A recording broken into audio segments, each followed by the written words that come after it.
It's noon Wednesday, March 18th here in Korea. Thanks for tuning in. Live from Seoul, I'm Ju. It's very good to have you with us. I'm Mark Broom. We start with the raged tussle just north of the inter-Korean border. Taking matters into their own hands, some South Korean businessmen are currently locked in talks with North Korean officials at the Kaesong Industrial Complex to try and find a solution to this intensifying row. Now, tensions have been brewing ever since North Korea called for a unilateral raise for its workers last month. For more, let's go live to our correspondent Hwang Sung-hee, who's standing by near the inter-Korean border. Now, Sung-hee, what message do the South Korean businessmen have for North Korea? Well, Jinju, the message is quite clear. They don't want the factory park to be influenced by political tensions anymore. Now, that was one of the key agreements reached between the two Koreas when they reopened the Kaesong Industrial Complex after its 5-month-long suspension back in 2013. Take a listen.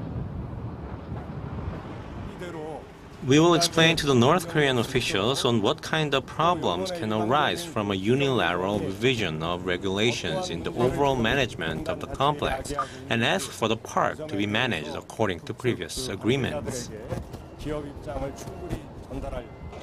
The 14 businessmen who departed for Kaesong this morning blamed anti-North Korea leaflet launches by South Korean activists for stirring up tensions and halting talks between the two Koreas. They say North Korea's demands, which is basically a wage hike for their workers from the current $70 a month to $74, and the revision of regulations are something that could be resolved peacefully if it wasn't for such tensions.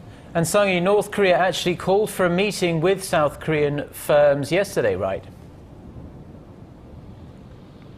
That's right, Mark, but no South Korean representatives turned up. That's because the South Korean government told them not to respond and instead called for a separate meeting yesterday afternoon. So we don't know for sure whether the group that went in will actually meet with North Korean officials there today. One businessman that I talked to said they are hoping to meet with Park Chul-soo, who is the North Korean official that oversees the management of the complex, since he apparently came to the border town for yesterday's meeting. But even if a meeting does take place today, the businessmen are in a tough spot since the South Korean government has told the companies not to abide by Pyongyang's demands and has warned that it will penalize any firms that do.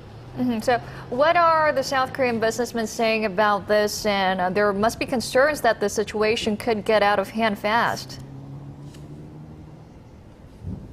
That's right, Jinju. They're very, very concerned, obviously, but the instability is also already causing them very much damage in their business operations. One businessman complaining to me this morning that the textiles factories in Kaesong are losing their clients to factories in Singapore because of this instability.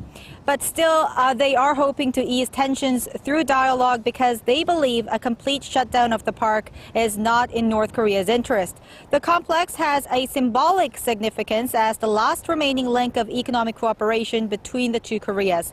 Now, the businessmen will return at around 4 p.m. Korea time, so around 4 hours from now, so we will have to wait and see if they did reach any agreement. This has been Hwang Sung-hee reporting live from the Inter-Korean Transit Office in Paju.